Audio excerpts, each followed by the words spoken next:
Greetings, friends. Father John here. I'm back up at St. Anne's today. I'm kind of over in the corner of the narthex with the ongoing construction behind me. As you can see, the piles of dirt as things are continuing to develop.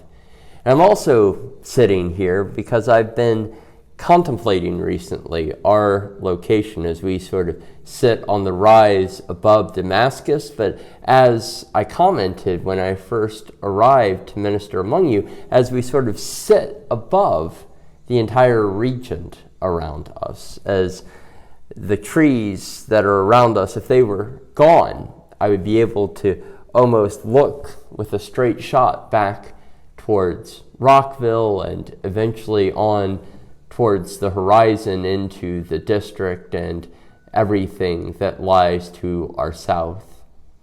And I've been thinking about that this week because as I go around the diocese, as I go around the community, and I tell people about the exciting work that we're doing, I often get this response of, "Now tell me again where Damascus is."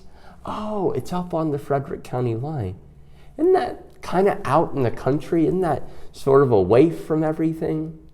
And while that might be true to some people's perceptions, the reality is that the place we're in is the place that God has called us to be. And as we can see from the work around us, we are being blessed in what we have undertaken. God is doing a new work within us, and God is sowing seeds for the future, even now as we discern and ever more carry out His will.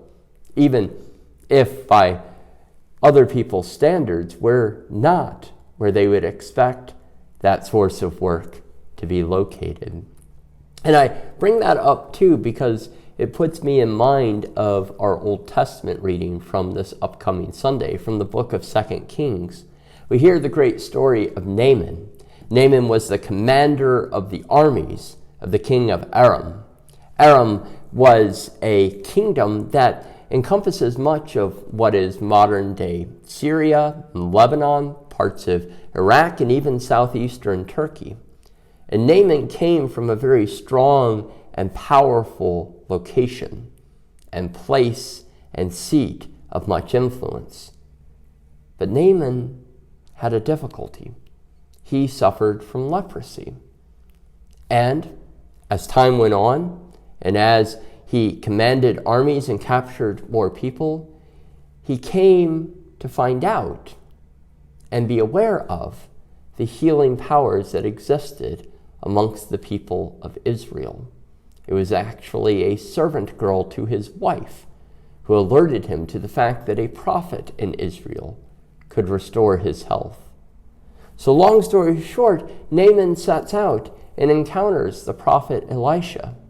And what does Elisha do but tell him to go and bathe in the waters of the Jordan? And Naaman scoffs. Naaman scoffs because he says, "We have mighty rivers in Syria. We have mighty rivers where I come from. How is this puny little river Jordan going to do anything for me?" And yet, when his servants come to him, they convince him to go and bathe in that water, and in fact, he is restored. And it is the humble, meager, out-of-the-way place in which Naaman finds his salvation. And I don't want to say that that's who we are. In fact, one of our dear parishioners once told me when I first started that we're not up county as so many people talk about. We're actually Montgomery County and everyone else is down county. Well, regardless, as it may be, we're not the place that most people think of. I think that's fair to say. And the reality is that we're on the very edge of the Diocese of Washington. We are its northern star. But we have a good work going within us. God is doing transformational and incredible things in our midst even today. And so, even as we may be seen to be out of the way or off the roadside, the truth is that God is here and God is doing something special. And so this week, no matter our location, I invite you to tell someone new about what we're on about, who we are as a church, and what exciting things lay on our horizon. Invite someone new to come and check us out. Hear the good story of the people of St. Anne's and the exciting work that God is calling us into. Friends, as always, my blessings and my warmest greetings to you this day and forever.